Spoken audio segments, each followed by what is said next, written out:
Hospital থেকে সঞ্চিতাকে বাড়িতে নিয়ে আসলো কথা। সম্পূর্ণ জানতে হলে দেখতে থাকো। কথা তো মনে মনে ভাবে জুনি আর অঙ্কিতদার সম্পর্কটা ঠিক করতেই হবে। সেই জন্য পুজো উপলক্ষে বাড়িতে নাচ গান হইহুল্লোড় চলছে। এরপর নাচ করতে শুরু করেছে প্রত্যয় আর ঋতু। প্রত্যয় আর ঋতু নাচ দেখে তো অনেক খুশি হয়ে যায় বাড়ির সবাই। এর মধ্যে অগ্নি কথার সাথে কথা বলে আর বলে, কি ব্যাপার, তুই এত মনোযোগ দিয়ে কি ভাবছিস? কথা তখন বলে, পাচক মশাই, আমি এটাই ভাবছি যত তাড়াতাড়ি সম্ভব ওদের সম্পর্কটাকে ভালো করতে হবে। তখনই অগ্নি বলে, ভালো করার তো চেষ্টা করছি আমরা, এর থেকে বেশি আর কি বা করতে পারি? কথা বলে, পারি আরও অনেক কিছুই করতে পারি। তখনই ছোটকা বলে, কিরে তোরা এখানে দাঁড়িয়ে কি গুজুর গুজুর ফুসুর ফুসুর করছিস বলতো? এই কথা, তোমরা চেষ্টা করো জুনি আর অঙ্কিতের সম্পর্কটা ভালো করার জন্য। অগ্নি তখন বলে, ছোটকা, আমার মনে হয় ওদেরকে একটু সময় দেওয়াটা উচিত। ওরা যদি একটু সময় পায় তাহলেই ঠিকমতো নিজেদেরকে গুছিয়ে নিতে পারবে। আমরা ওদের মধ্যে কোনোভাবেই ভাব ভালোবাসা তৈরি করতে পারবো না। এটা তো ভেতর থেকে আসে, যে যার পার্সোনাল ব্যাপার নিয়ে থাকে, তাই না? ছোটকা তখন বলে, তুই তো ওকে কিছু বলছিস না, তুই আর কথা ভালোবাসার অ্যাক্টিং করবি, তাহলেই হয়। এর মধ্যে কথা তখন বলে, হ্যাঁ পাচক মশাই, আমিও আপনাকে ঠিক এটাই বোঝাতে চাইছি। অগ্নি তখন বলে, বুঝলাম। তার মধ্যেই অগ্নি আক্কিকে বলে, আক্কি, তুই একটা গান গা না, তাহলে খুব ভালো লাগবে, প্লিজ প্লিজ। এরপর আক্কি গিটার বাজিয়ে গান গাইতে শুরু করে। যেই গানটা শোনার পর জুনির তো অনেক ভালো লাগে। তখনই পিসিয়া বলে, জানো তো কথা, আমি শুধু ভাবছি যত তাড়াতাড়ি সম্ভব অঙ্কিত আর জুনির মধ্যে সম্পর্কটা ভালো হয়ে যাক। কথা বলে, নিশ্চয়ই হবে পিসিয়া, তুমি দেখো একদিন সব ঠিক হয়ে যাবে। এরপরেই সবাই তো হইহুল্লোড় করে। কথা সবার জন্য পটলের ডোঙা বানাতে থাকে আর তারপর সবাইকে দিতে থাকে। সবাই তো খেয়ে বলে দারুণ হয়েছে, কিন্তু অগ্নি এখনও খায়নি। অগ্নির কাছে নিয়ে গেছে কথা আর বলে, পাচক মশাই, পটলের এই রেসিপিটা একবার খেয়ে তো দেখুন, আপনার খুব ভালো লাগবে। অগ্নি খেতে চায়নি, সবাই মিলে অগ্নিকে এত করে রিকোয়েস্ট করে যে অগ্নি খেতে রাজি হয়ে যায়। এরপর বলে, না না, এটা সত্যি তুই ভালো করেছিস। অগ্নি নিজের মনের মধ্যে বলতে থাকে, মেয়েটা সত্যি ভালো রান্না করে, সে নিয়ে তো আর কোনো সন্দেহই নেই। তার মধ্যে সবাই তো হইহুল্লোড় করছে। কর্তা দাদু আর কর্তা দিদা সবার জন্য পুজোর উপহার নিয়ে এসেছে আর সেগুলো খুব ভালোভাবে প্যাকেট করে রেখে দিয়েছে। আর এরপরে কর্তা দিদা বলে, এই যে তোমার কর্তা দাদু আর আমি দুজন মিলে সবার জন্য জিনিস কেনাকাটা করেছি, এবারে সবাইকে দেওয়া শুরু হবে। কর্তা দাদু প্রথমেই নাতি নাতনিদেরকে দিয়ে শুরু করছে আর তারপরে দিচ্ছে নাত বউদের। তখনই কর্তা দিদা বলে, না না, প্রথমে নাত বউদেরকে দিয়েই শুরু করো। এরপর সবার আগে জুনিকে দেয়।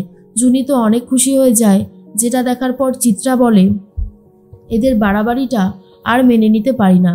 জুনিটা উড়ে এসে ঠিক এখানে জুড়ে বসে পড়ল। এরপরেই দিয়েছে আক্কিকে, তারপরে দিয়েছে কথাকে, এরপরে অগ্নিবকে দেওয়ার সময় চলে আসে। ঠাম্মি মনে মনে ভাবে, মা আনন্দী, তুমি দেখো দাদু আর নাতির মধ্যে আর যেন কোনো ঝামেলা না হয়। ওদের ঝামেলা হলে আমার একদমই ভালো লাগে না। ওরা দুজন যদি একসাথে জোট হয়ে থাকে তাহলে অনেক কিছুই করা সম্ভব। এর মধ্যেই কর্তা দাদু বলে, অগ্নিবু, আমি জানি তুমি ছোটবেলা থেকেই আমাকে দাদান বলে মেনে নাওনি, তোমার আমার উপর খুবই রাগ, কিন্তু আমি তো তোমাকে আমার নাতি হিসেবেই দেখেছি। তুমি এই জিনিসটা নিলে আমি খুবই খুশি হব।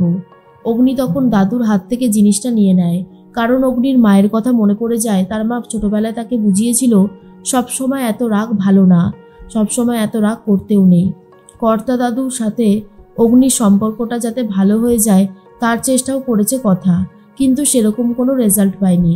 তাই মনে মনে ভাবে কর্তা দাদুর সাথে পাচক মশাইয়ের সম্পর্কটা ভালো করতেই হবে, যেভাবেই হোক না কেন। এদিকে দেখা যায় জুনির জন্য একটা শাড়ি নিয়ে এসেছে অঙ্কিত আর বলে, জুনি, এটা আপনার জন্য, আপনার সাথে আমার বিয়েটা না হলেও আমি আপনাকে এটা দিতামই, আপনি যদি নেন তাহলে আমি অনেক খুশি হব। জুনি তখন বলে, ধন্যবাদ। কথা বলে, জুনি, সম্পর্কটাকে এইভাবে রাখিস না, তাহলে দম বন্ধ হয়ে আসবে। তুই তো জানিস অঙ্কিতদা তোকে ভালোবাসে, আর ভালোবাসাতে তো কোনো অন্যায় নেই, তাই এরকমটা করিস না কেমন? কথা তো বসে আছে আর ভাবে, এবারে তো আমার আর পাচক মশাইয়েরও প্রথম পুজো, উনি কি আমার জন্য কিছু এনেছে? অবশ্য আমি একটু বেশি আশা করে ফেলছি, কারণ উনি আমার জন্য কেনই বা কিছু নিয়ে আসবে, আমি তো আর ওনার বউ না। তারপরে ছোটকা এসে বলে, এই অগ্নি, অগ্নি বলছিলাম যে তোর সাথে একটা কথা আছে। তার মধ্যে অর্ণা এসে বলে, বিগ ব্রো, এটা আমি তোর জন্য বানিয়েছি, দেখ তো কেমন হয়েছে। অগ্নি তখন বলে, হ্যাঁ রে, বড়টা কে? আমি তো, তাহলে তুই আমাকে কেন এসব দিচ্ছিস? অর্ণা বলে, আমি তো ভালোবেসে তোর জন্য বানিয়েছি, তুই যদি পড়িস তাহলে আমার অনেক ভালো লাগবে। অগ্নি তখন বলে, তুই বানিয়েছিস আর আমি পড়বো না, সেটা হতে পারে কখনো? তার মধ্যে ছোটকা বলে, এই যে নিজেরটা তো খুব ভালোভাবে বুঝে নিচ্ছ, কথার জন্য কি তুমি কিছু এনেছো? তখন অগ্নি বলে, কথার জন্য আমি আনতে যাব কেন, কি মুশকিল? ছোটকা বলে, কারণ তুমি তো হলে ওর হাজবেন্ড, তুমি না ওর দায়িত্ব নিয়েছ? তখনই অগ্নি বলে, নিয়েছি বলে এখন আবার শাড়ি দিতে হবে? ছোটকা, তুই পারিসও বটে। এদিকে কথার কাছে ফোন চলে এসেছে। হসপিটাল থেকে ফোন করেছে নার্স আর বলে, ম্যাডাম, আপনি আজকে পেশেন্টকে বাড়ি নিয়ে যাবেন বলেছিলেন, পেশেন্ট কিন্তু একদম রেডি আছে। কথা বলে, হ্যাঁ আমি এক্ষুনি আসছি, আমি এক্ষুনি ওনাকে নিতে আসছি, আপনি ওনার ব্যাগপত্রগুলো গুছিয়ে রেখে দিন। তখনই নার্স বলে, আমি গুছিয়ে রেখে দিয়েছি, আপনি চলে আসুন আর তারপরে নিয়ে যান। সঞ্চিতা তো বসে আছে, কখন আসবে কথা, আর এদিকে কথা ভাবে, যাই গিয়ে ওনাকে নিয়ে আসি, হাতে আর বেশি সময় নেই, এরপর বাড়িতে এসে আরও পুজোর যোগাযন্ত্র করতে হবে। তার মধ্যেই কথা তো চলে গেছে হসপিটালে, আর সেখান থেকে গিয়ে সঞ্চিতাকে নিয়ে আসছে। অগ্নি তখন ভাবে, আবার কথা কোথায় চলে গেল? সত্যি এই মেয়েটাকে নিয়ে আমি আর পারি না, যখন তখন যেখানে মন চায় সেখানে চলে যায়, কি যে করতে চায় বোঝা দেয়। এরপরেই কর্তা দিদা মনে মনে ভাবে, আজকে মনটা এত অস্থির হচ্ছে কেন, মনে হচ্ছে কিছু একটা যেন ঘটতে চলেছে। কথা মাকাও কোথাও দেখছি না, সব ঠিক থাকলেই ভালো লাগে, আর যদি সব গন্ডগোল হয়ে যায় তাহলে খুবই কষ্ট হয়। কথা তো সঞ্চিতাকে বাড়িতে নিয়ে এসেছে, তাহলে কি এবারে কথার জন্য আরও অনেক বড় সারপ্রাইজ অপেক্ষা করছে অগ্নির তরফ থেকে? কারণ অগ্নি কিন্তু কথার জন্যই তার মাকে খুঁজে পেয়েছে।